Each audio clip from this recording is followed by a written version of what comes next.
بسم الله الرحمن الرحيم. الحمد لله رب العالمين، وصلى الله وسلم وبارك على نبينا محمد وعلى آله وصحبه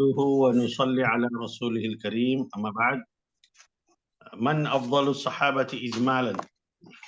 أفضلهم السابقون من المهاجرين، ثم من الأنصار، ثم أهل بدر، فأحد، بيعة الرضوان، فمن بعدهم، ثم أعوذ بالله من الشيطان الرجيم، من أنفق من قبل الفتح وقاتل، أولئك أعظم درجة من الذين أنفقوا من بعد وقاتلوا، وكلا وعد الله الحسنى. أفضل الصحابة تفصيلا. السؤال: من أفضل الصحابة تفصيلا؟ الجواب: قال عبد الله بن عمر رضي الله عنهما: كنا في زمن النبي صلى الله عليه وسلم لا نعدل بأبي بكر أحدا، ثم عمر، ثم عثمان، ثم نترك أصحاب النبي صلى الله عليه وسلم لا نفاضل بينهم.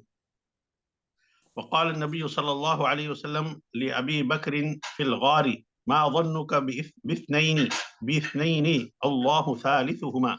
وقال صلى الله عليه وسلم: لو كنت متخذا من أمتي خليلا لاتخذت أبا بكر خليلا، ولكن أخي وصاحبي.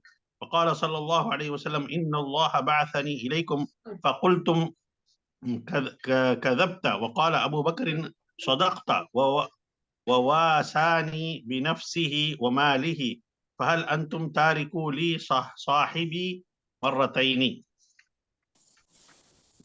وقال النبي صلى الله عليه وسلم: إيهن.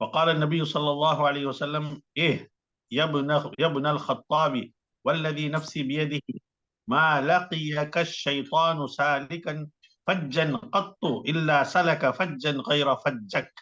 وقال النبي صلى الله عليه وسلم: لقد كان فيما غير فجك إلا سلك فجا غير فجك. وقال النبي صلى الله عليه وسلم: لقد كان فيما قبلكم محدثون، فإن يكن في أمتي أحد فإنه عمر. وقال صلى الله عليه وسلم في تكلم الذئب والبقرة: فإني أؤمن به وأبو بكر وعمر وما هما ثم. ولما ذهب عثمان إلى مكة في بيعة الرضوان قال رسول الله صلى الله عليه وسلم بيده اليمنى: هذه يد عثمان، فضرب بها على يده فقال: هذه لعثمان. وقال صلى الله عليه وسلم: من يحفر بئر رومة فله الجنة، فحفرها عثمان. وقال صلى الله عليه وسلم: من جهز جيش العسرة فله الجنة،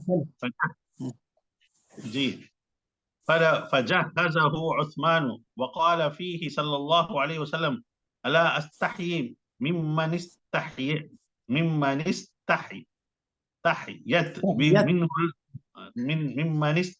منه الملائكة. وقال صلى الله عليه وسلم لعلي رضي الله عنه: أنت مني وأنا منك. وأخبر النبي صلى الله عليه وسلم عنه أنه يحب الله ورسوله ويحبه الله ورسوله. وقال صلى الله عليه وسلم: من كنت مولاه فعلي مولاه. وقال صلى الله عليه وسلم ألا ترضى أن تكون مني بمنزلة هارون من موسى إلا أنه لا نبي بعدي. وقال صلى الله عليه وسلم 10 في الجنة، النبي في الجنة وأبو بكر في الجنة وعمر في الجنة وعثمان في الجنة وعلي في الجنة وطلحة في الجنة والزبير بن العوام في الجنة وسعد بن مالك في الجنة وعبد الرحمن بن عوف في الجنة. قال سعيد بن زيد ولو شئت لسميت العاشرة يعني نفسه رضي الله عنهم أجمعين. وقال صلى الله عليه وسلم أرحم أمتي بأمتي أبو بكر وأشدها في دين الله عمر وأصدقها حياء عثمان وأعلمها بالحلال والحرام معاذ بن جبل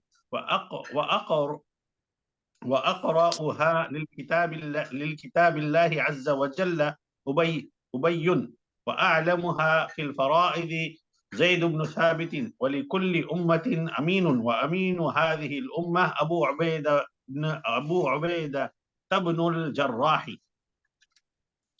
وقال صلى الله عليه وسلم في الحسن والحسين إنهما سيدا شباب أهل الجنة وإنهما ريحانتها ريحانتاه.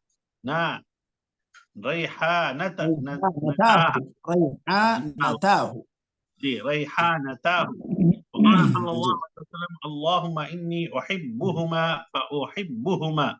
وقال في الحسن فأحبهما. وقال في الحسن إن ابني هذا سيد وسيصلح الله به بين فئتين عظيمتين من المسلمين. فكان الأمر كما قال. وقال في أمهما إنها سيدة نساء أهل الجنة. وقد ثبت لكثير من الصحابة فضائل على العموم والانفراد كثيرة لا تحصى، ولا يلزم من إثبات فضيلة لأحدهم في شيء أن يكون أفضل من الآخرين من كل وجه إلا الخلفاء الأربعة. أما الثلاثة فلحديث ابن عمر السابق. وأما علي فإجماع أهل السنة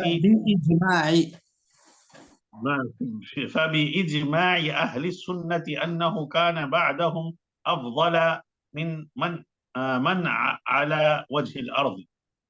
اور پڑھو شیخ. ٹھیک ہے کافی ہے یہاں تک.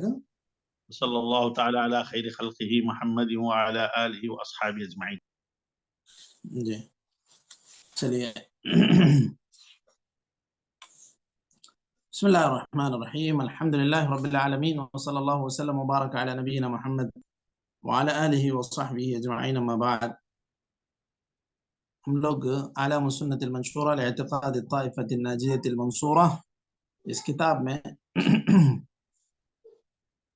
سوال نمبر 208 پڑھ رہے ہیں، اور یہ ہمارے حلقات کی ترتیب کے اعتبار سے حلقہ نمبر 77 ہے. سوال ہے من افضل الصحابۃ اجمالا. صحابہ میں اگر آپ مختصر انداز میں یہ کہنا چاہیں کہ کون لوگ افضل ہیں تو آپ یہ کہہ سکتے ہیں جو مہاجرین میں جو لوگ سبقت لے گئے وہ لوگ، پھر انصار. تو اس سے پتہ یہ چلتا ہے کہ انصار کی زیادہ فضیلت ہے یا مہاجرین کی زیادہ فضیلت ہے مشائخ؟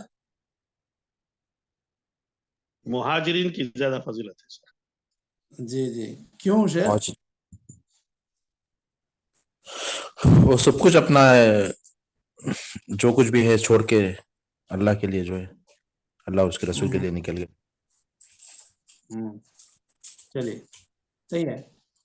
جو کچھ ان کے پاس تھا وہ سب کچھ چھوڑ کر آئے. یہ انسان کے لیے بہت مشکل امتحان. حالانکہ وہ لوگ نہ کوئی غلطی کیے نہ کچھ ان کا بگاڑے مکہ والوں کا، لیکن ایسے ایسے شرطیں رکھے مکہ والے. جتنے لوگوں نے بھی ہجرت کی ان کو آسانی سے ہجرت کرنے کا موقع نہیں دیا گیا. کچھ لوگ مال چھوڑ کے گئے، کچھ لوگوں سے زبردستی وہ لوگ چھین لیے، تو ایسی تکلیفیں ان لوگوں کو دی گئیں. تو اسلام کے خاطر جنہوں نے اپنی پورے ہر چیز کو قربان کر دیا وہ لوگ مہاجرین ہیں. رشتہ داری، گاؤں، مال، دوست احباب، ہر چیز کو اللہ کے لیے قربان کر دیا اور اللہ کی راہ میں نکل پڑے. اب ان کے مقابلے میں انصار کی جو قربانیاں ہیں وہ بھی بے مثال ہیں، لیکن یہ لوگ اپنے مدینے میں ہی اپنی جگہ پر مقیم رہے. تو ان پر جو مہاجرین پر جو امتحانات یا جو شدائد، جو تکلیفیں گزری، انصار کو اس کے مقابلے میں کم ہی گزری. ثم اہل بدر، پھر اہل بدر. اب یہ اگر مہاجرین اور انصار کے اعتبار سے اگر آپ دیکھیں گے تو سرسری طور پر جہاں پر بھی تذکرہ آیا ہے قرآن کریم میں والسابقون الاولون من المہاجرین والانصار الذین اتبعوهم بإحسان، تو وہاں پر مہاجرین کو انصار پر اللہ تعالیٰ نے مقدم کیا. اور اسی طرح اب یہاں پر دیگر لوگوں کی جو فضیلتیں ہیں اس میں بدر میں جو لوگ بدر میں شرکت کیے وہ لوگ افضل ہیں. پھر اس کے بعد جو لوگ احد میں شرکت کیے وہ لوگ افضل ہیں. پھر جو لوگ بیعت الرضوان میں شرکت کیے وہ لوگ افضل ہیں. اس طرح اس میں پھر کچھ لوگ جو فتح مکہ سے پہلے اللہ کی راہ میں خرچ کیے وہ لوگ افضل ہیں بعد میں انفاق کرنے والوں سے، بعد میں ایمان لانے والوں سے. تو یہ اجمالی اگر آپ مطالعہ یا اجمالی طور پر اگر آپ صحابہ کے فضائل کو بیان کرنا چاہیں تو یہ کہہ سکتے ہیں سب سے افضل امت میں مہاجرین، پھر انصار، پھر شرکائے بدر، پھر شرکائے احد، پھر شرکائے بیعت الرضوان، اور اس کے بعد جن لوگوں نے مکہ سے پہلے اللہ کی راہ میں خرچ کیا وہ یہ سب سے زیادہ افضل ہیں. اس کے بعد پھر جو جس قدر اسلام کی راہ میں قربانی دیا ہے اللہ تعالیٰ نے ان کا مقام اسی اعتبار سے بلند کر دیا. اب پھر یہاں پر ایک سوال یہ ذکر کر رہے ہیں مزید وضاحت کے لیے کہ اگر تفصیلی طور پر آپ جاننا چاہیں تو کون سب سے زیادہ افضل ہے تو آپ مہاجرین کے اعتبار سے دیکھیں گے تو سارے خلفائے اربعہ پورے کے پورے مہاجرین، حضرت ابو بکر، حضرت عمر، حضرت عثمان، حضرت علی، یہ پورے کے پورے مہاجرین ہی ہیں. اور اس کے بعد دیکھیے تفصیلی طور پر ذکر کر رہے ہیں اس کے بعد والے سوال میں 209 من افضل الصحابہ تفصیلا. صحابہ میں اگر آپ تفصیل ذکر کرنا چاہیں تو پھر مزید تفصیل کے ساتھ صحابہ کی فضیلت کو کیسے بیان کیا جا سکتا ہے، کون امت میں سب سے افضل ہے. اس اعتبار سے یہاں پر حضرت ابن عمر رضی اللہ عنہ کا ایک قول نقل کیا جا رہا ہے. وہ فرماتے ہیں ہم اللہ کے رسول صلی اللہ علیہ وسلم کے دور میں حضرت ابو بکر کے برابر کسی کو نہیں سمجھتے تھے. مطلب اللہ کے رسول صلی اللہ علیہ وسلم کے بعد امت میں اگر کوئی سب سے اونچے مقام والے ہیں، مرتبے والے ہیں تو وہ حضرت ابو بکر ہیں. پھر حضرت عمر ہیں، پھر حضرت عثمان ہیں. پھر کہتے ہیں کہ صحابہ کرام کے درمیان یہ لوگ کسی ایک کو کسی ایک پر فضیلت نہیں دیتے تھے. اس کے بعد جس کی جیسے فضیلت ہے اس اعتبار سے ان کی بھی درجہ بندی کی جاتی ہے. عشرہ مبشرہ ہیں، یہ لوگ افضل ہیں، تو اس اعتبار سے خلفائے راشدین میں یہ بالترتیب 3 ہیں. پھر چوتھے حضرت علی رضی اللہ عنہ ہیں. اب ہر ایک کے تعلق سے جو بھی فضیلتیں نصوص میں وارد ہیں، قرآن و سنت میں وارد ہیں، ان کے تعلق سے ذکر کر رہے ہیں. اللہ تعالیٰ نے حضرت ابو بکر کو یہ مقام و مرتبہ دیا کہ وہ اللہ کے رسول صلی اللہ علیہ وسلم کے ساتھ سفر ہجرت میں رہیں. تو نبی کریم صلی اللہ علیہ وسلم جب غار ثور میں تھے، حضرت ابو بکر کو اندیشہ لاحق ہوا کہ کہیں کفار مکہ یہاں تک پہنچ نہ جائیں، تو آپ صلی اللہ علیہ وسلم نے اطمینان دلایا ما ظنک باثنین اللہ ثالثہما.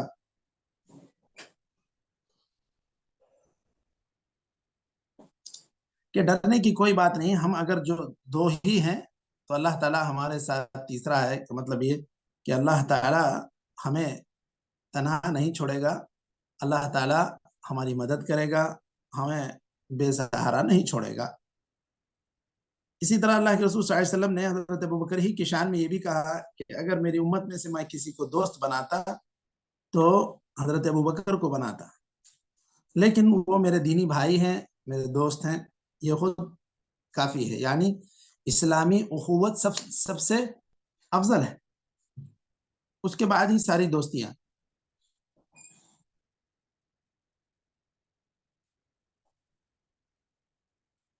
اور اسی طرح اللہ کے رسول صلی اللہ علیہ وسلم نے حضرت ابوبکر رضی اللہ عنہ کے فضیلت میں یہ بات کہی، ان اللہ بعثنی الیکم فقلتم کذبت وقال ابو بکر صدقت وواسانی بنفسه وماله فهل انتم تارکو لصاحبی۔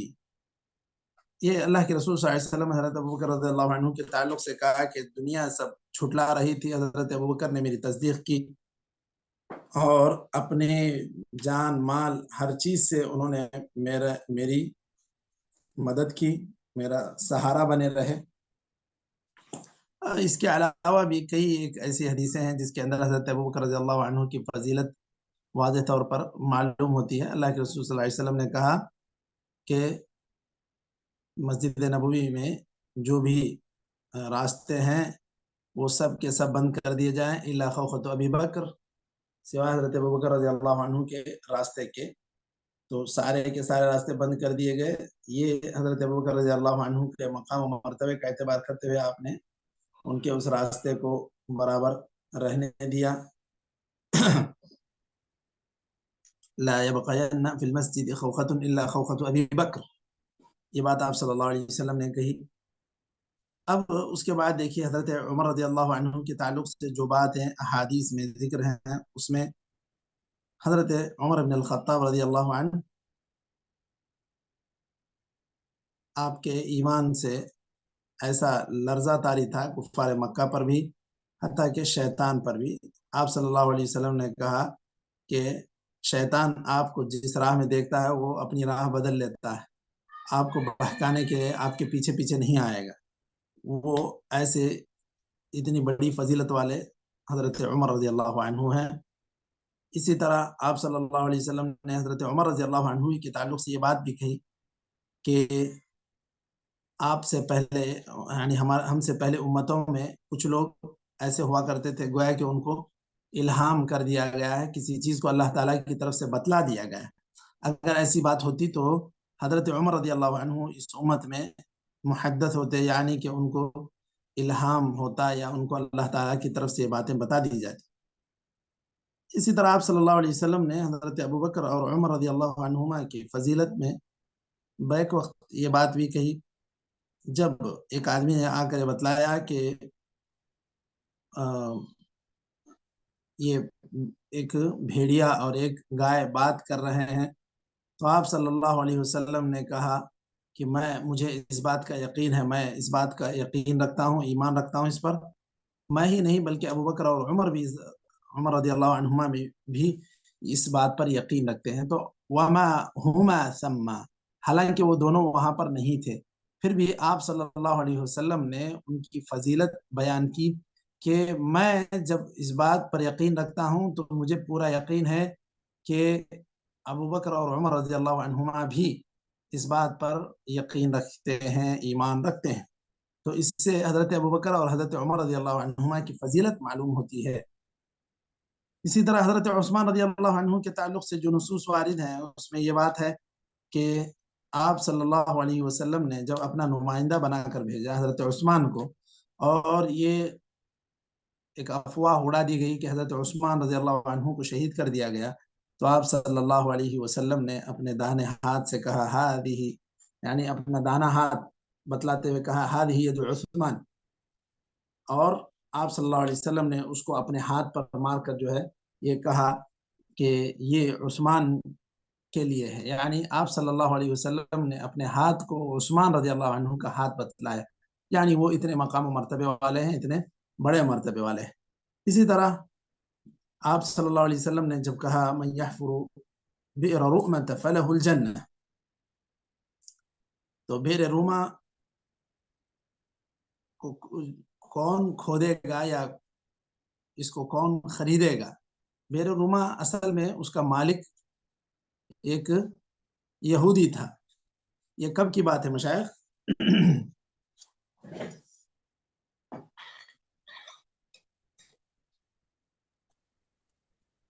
جی سر. بیر روما کب خریدا گیا یا کب اس کی ضرورت پڑی مسلمانوں کو؟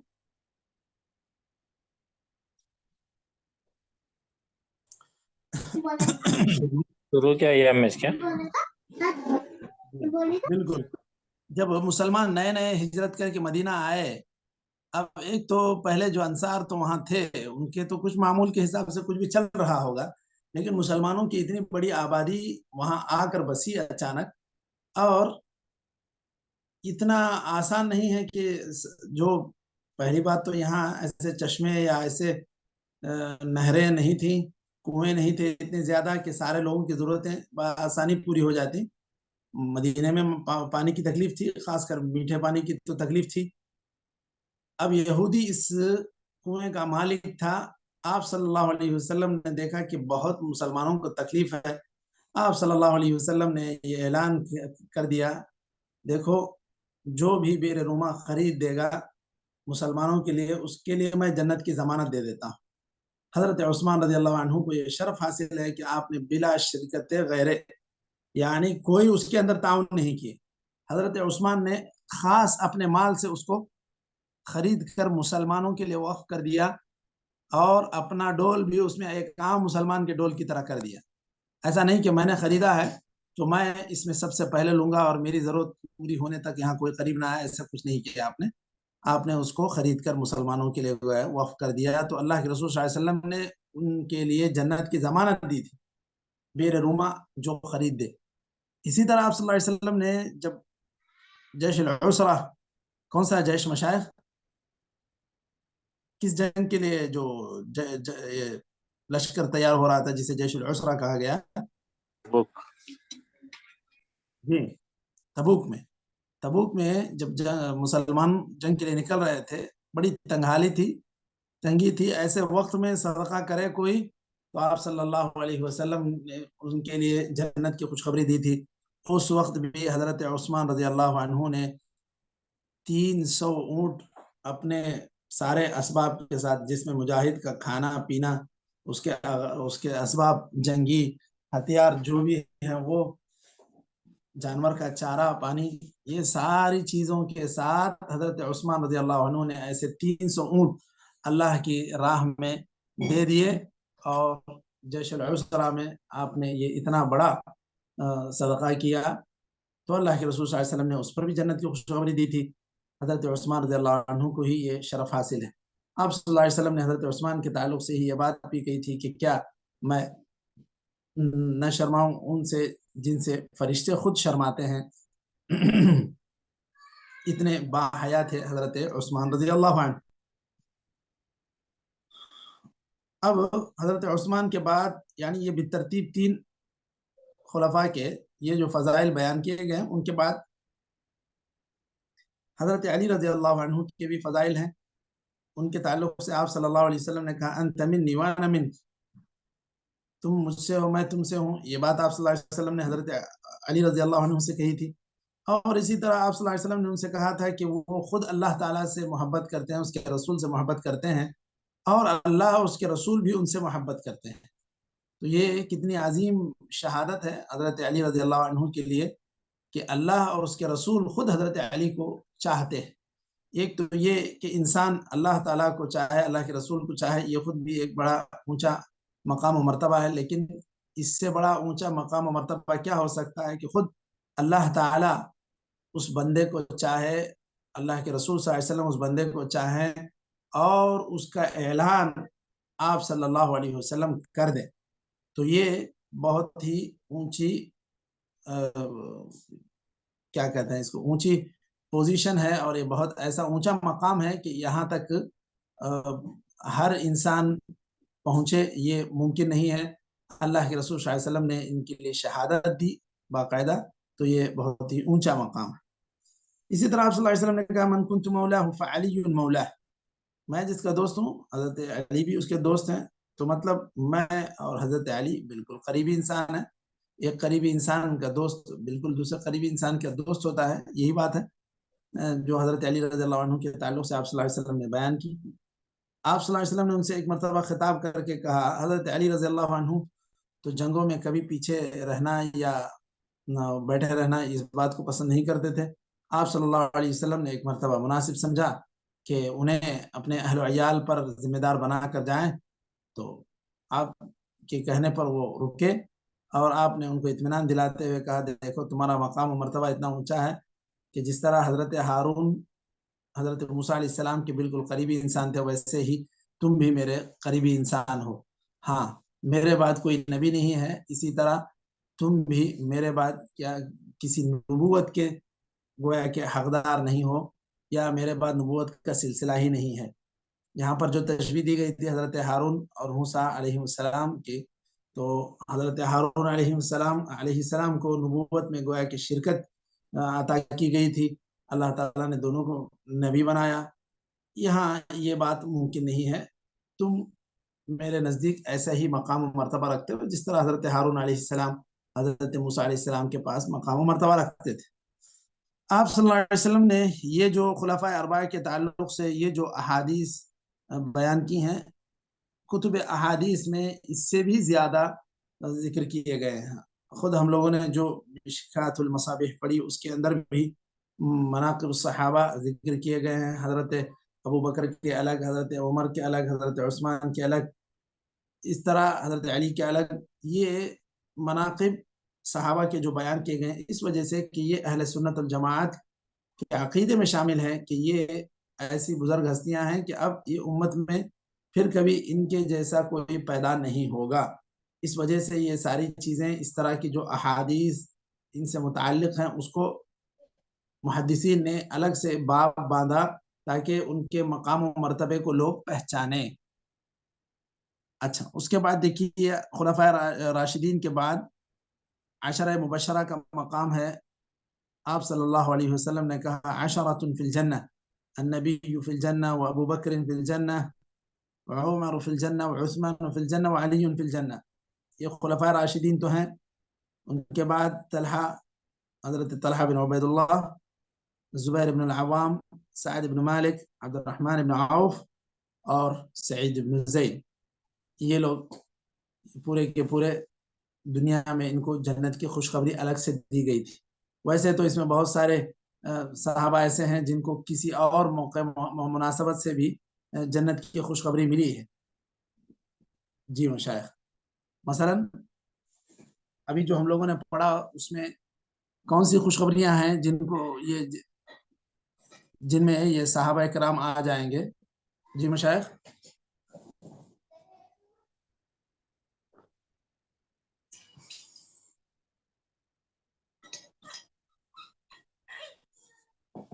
جی مشائخ، یہ عشرہ مبشرہ کے لیے اور بھی ایسے خوشخبریاں گزری، عمومی خوشخبریاں جن کے اندر وہ آ جاتے ہیں. مثلا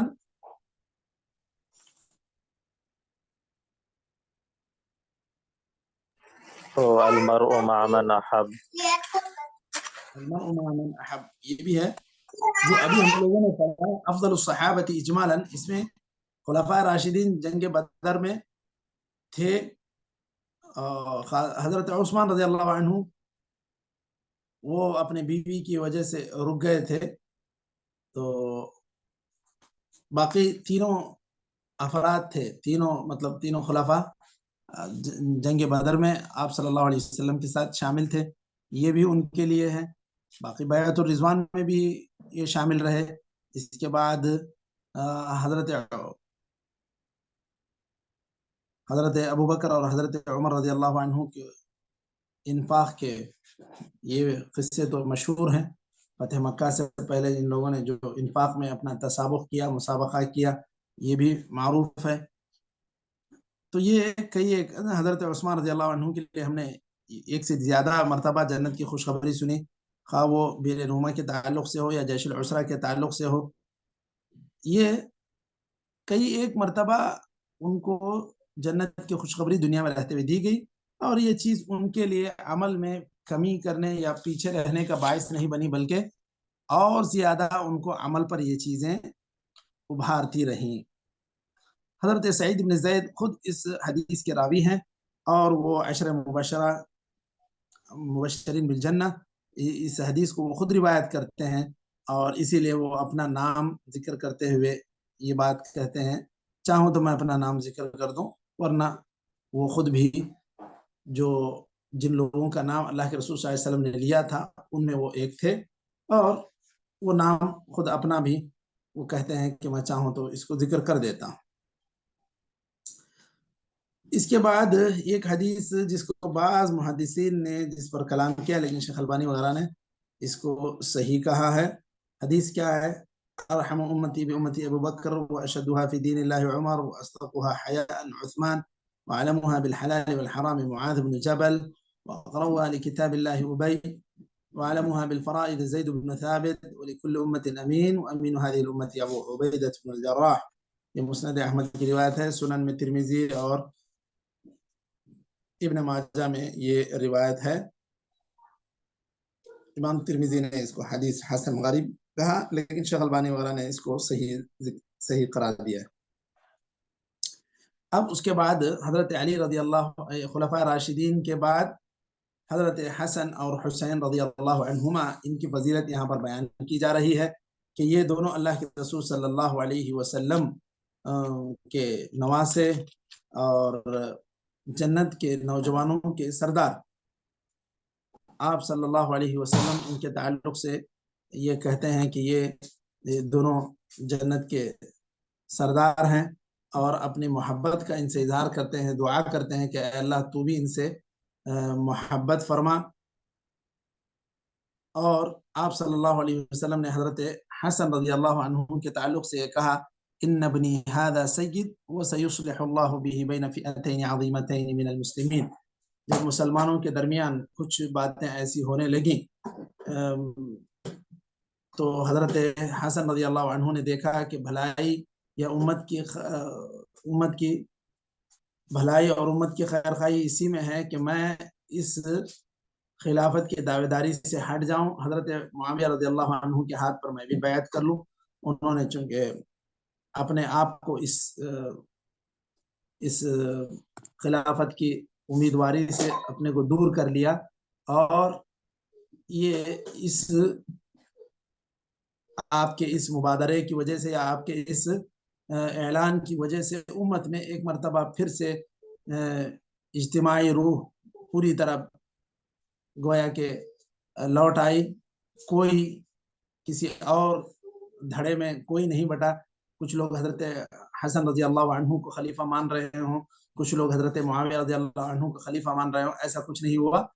تو پھر سے ایک مرتبہ مسلمانوں کے لیے یہ گویا کہ بہت ہی خوشی کا موقع تھا کہ برابر سارے لوگ ایک ہی امام کے ہاتھ پر گویا بیعت کیے ہوئے ہیں، حضرت معاویہ رضی اللہ عنہ کے ہاتھ پر۔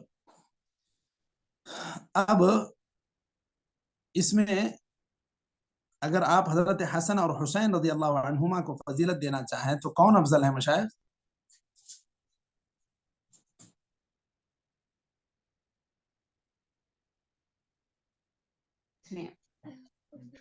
جی حسن رضی اللہ تعالیٰ عنہ ہوں گے۔ جی کون؟ حضرت حسن رضی اللہ عنہ ہوں گے۔ جی کیوں؟ وہ یہاں ان کے وہ صلح کا ذکر ہے نا، جو فئتین میں انہوں نے صلح کروائی۔ جی آپ صلی اللہ علیہ وسلم نے خاص طور پر حضرت حسن کی فضیلت میں بیان کیا، ان ابنی هذا سید، یہ میرے جو نواسے ہیں حضرت حسن، ان کے ذریعے سے اللہ تعالیٰ اصلاح کرے گا۔ یہ ایک ایسے سردار ہیں کہ ان کے ذریعے سے دو عظیم دھڑوں میں صلح ہو جائے گی، تو یہ مسلمانوں کے دو عظیم دھڑوں میں صلح ہو جائے گی۔ تو یہ بات واقع ہوئی، واقعتاً حضرت حسن رضی اللہ عنہ کے ذریعے سے یہ بات مکمل ہوئی۔ فکان الامر کما قال، آپ صلی اللہ علیہ وسلم نے اسی طرح حضرت فاطمہ رضی اللہ عنہ کے تعلق سے کہا کہ وہ جنت کی عورتوں کی سردار ہوں گی۔ اب یہاں پر یہ بات بیان کی جا رہی ہے کہ اب کئی صحابہ کے لیے مختلف فضیلتیں وارد ہوئی ہیں، لیکن جتنی بھی فضیلتیں وارد ہوئی ہوں وہ خلفائے راشدین یا خلفائے اربعہ کے برابری نہیں کر سکتے۔ یہ ہر اعتبار سے حضرت جو خلفائے راشدین ہیں، جو 4 خلیفہ گزرے ہیں، وہ ہر اعتبار سے سب سے افضل ہیں۔ ایک تو 3 اس وجہ سے کہ حضرت ابن عمر رضی اللہ عنہ کی جو حدیث ہے کہ ہم اللہ کے رسول صلی اللہ علیہ وسلم کے زمانے میں ان تینوں کے حضرت ابوبکر کے برابر کسی کو نہیں سمجھتے، پھر حضرت عمر، پھر حضرت عثمان۔ چلیے اس کے بعد ہر کوئی جتنی بھی فضیلتیں وارد ہیں ان تعلق سے وہ مقام و مرتبہ رکھتے ہیں۔ یہاں تک ہم لوگ رک جاتے ہیں۔ نکتفی بہذا القدر وصلی اللہ وسلم علی نبینا محمد وعلی آلہ وصحبہ اجمعین۔ جزاکم اللہ خیرا۔ السلام علیکم ورحمۃ اللہ وبرکاتہ۔